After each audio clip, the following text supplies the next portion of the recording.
बाबा साहब को इस्तीफा देना पड़ा नेहरू जी के कैबिनेट से।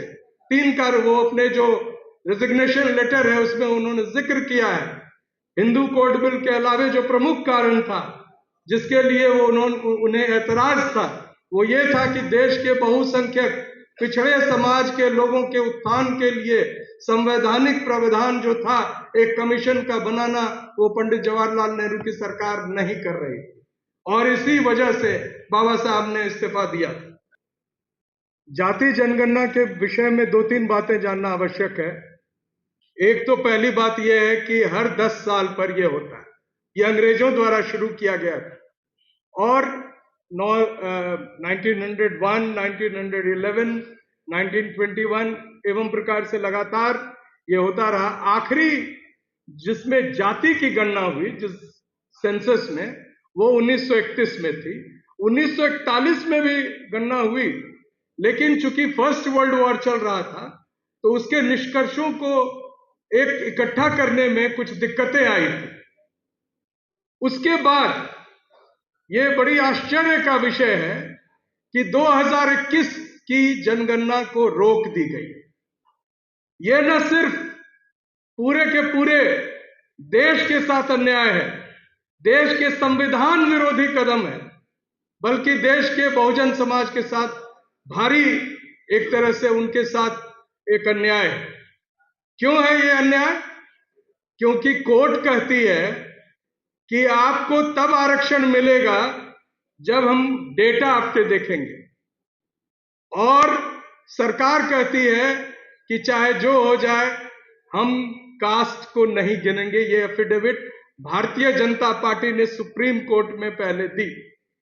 जब तमाम तरफ से उन पर दबाव आया तो उन्होंने इस एफिडेविट पर परिवर्तन करने के लिए सुप्रीम कोर्ट से आग्रह किया, लेकिन उनकी इच्छा क्या है ये स्पष्ट है कि वो जाति जनगणना नहीं हो, इसलिए देश के संवैधानिक प्रावधान सेंसस को ही रोक के रखा हुआ है। और सेंसस के रुकने पर, और मैं बता दूं जिस वजह से कुछ लोगों का कुछ जगह वक्तव्य आता है कि वो जो कोविड काल था और इस वजह से दिक्कतें आई, तो आपको मैं बता दूं दुनिया में किसी भी देश में जहां पर जहां जनगणना की जाती है वहां कोविड के कारण गणना को नहीं रोका गया। ये उपज है भारतीय जनता पार्टी की मनुवादी मानसिकता के तहत उन तमाम लोगों को उनके हक से महरूम करने का जिनका वो अपने जो मनुस्मृति आधारित प्रपोज्ड जो उनका कॉन्स्टिट्यूशन में है उसमें वो विरोध करती है। इसके पहले जिक्र आया था कि काका कालेलकर कमीशन ने रिकमेंड किया था। देखिए बड़ी दिलचस्प बात थी, काका कालेलकर कमीशन को ये दिक्कतें आई थी तो उन्होंने कहा था कि कास्ट सेंसस होना चाहिए, लेकिन सबसे आश्चर्य बात था कि जब वो कमीशन की रिपोर्ट तैयार हो गई, काका कालेलकर जो खुद एक ब्राह्मण समुदाय से थे, उन्होंने राष्ट्रपति को जो रिपोर्ट पेश की और उस पर जो उन्होंने अपनी बात कही उसमें एक निचोड़ लिखा कि मैं इस रिपोर्ट से असहमत हूं। आप समझिए किसी भी चेयरमैन का जो वो रिपोर्ट दे रहा है और उसमें वो बोल दे कि I do not agree with this report, तो वो एक बहाना मिल गया। और आपको पता है कि कितने दिक्कतों के बाद ये कमीशन बनी थी काका कालेलकर की। बाबा साहब को इस्तीफा देना पड़ा नेहरू जी के कैबिनेट से। 3 कार्य, वो अपने जो रेजिग्नेशन लेटर है उसमें उन्होंने जिक्र किया है। हिंदू कोड बिल के अलावे जो प्रमुख कारण था जिसके लिए वो उन्हें ऐतराज था, वो ये था कि देश के बहुसंख्यक पिछड़े समाज के लोगों के उत्थान के लिए संवैधानिक प्रावधान जो था एक कमीशन का बनाना, वो पंडित जवाहरलाल नेहरू की सरकार नहीं कर रही थी और इसी वजह से बाबा साहब ने इस्तीफा दिया। उसके बाद मंडल कमीशन की रिपोर्ट आई और 1931 को बेस बनाया गया। बहुत जो लोग हमारे कई साथी, डॉक्टर रतनलाल भी बैठे हैं, संदीप जी को भी याद होगा, प्रसेनजीत है यहाँ, कि किस तरह से 1990 में जब मंडल कमीशन लागू हुआ तो लगा कि जैसे कि देश के हक को छीनकर पाकिस्तान को दे दिया गया। एक आग लग गई थी पूरे दिल्ली विश्वविद्यालय सहित पूरे जगह। और ये कहा गया जैसे बहुत घनघोर अन्याय हो गया। और उसमें एक प्रमुख आरोप था कमीशन का कि they have gone back on a data which is so old 1931।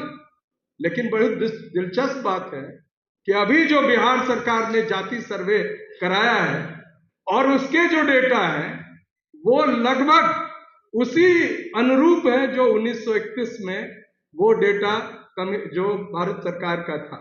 यानी कि 1931 के बाद बिहार दो राज्य में बंट चुका है, बिहार और झारखंड हो चुका है, और उसमें कुछ तब्दीलियां भी हुई हैं, लेकिन जो ratio of the population Mandal commission ने रखा था उसमें कोई परिवर्तन नहीं है। इसलिए मंडल कमीशन को चाहकर भी कॉन्स्टिट्यूशन बेंच ने पूरे तरह से उसके एक एक क्लॉज को बार बार बहस में, और मैं आज याद करता हूं राम जेठमलानी साहब को जिन्होंने अकेले उस केस के पक्ष में लड़ा और उस केस में जीत हासिल हुई, और मंडल कमीशन के विरुद्ध पूरे सुप्रीम कोर्ट के फुल बेंच को, कॉन्स्टिट्यूशनल बेंच को एक शब्द नहीं मिला तो unconstitutional clause of creamy layer was added by supreme court.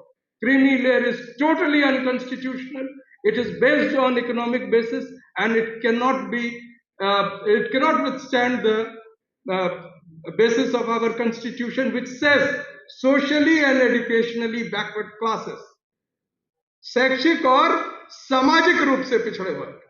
खुद मंडल जी ने कई बार जिक्र किया था, और जिस परिवेश से वो आते थे उनके जो परिवार था, रहन सहन था, वो एक उत्कृष्ट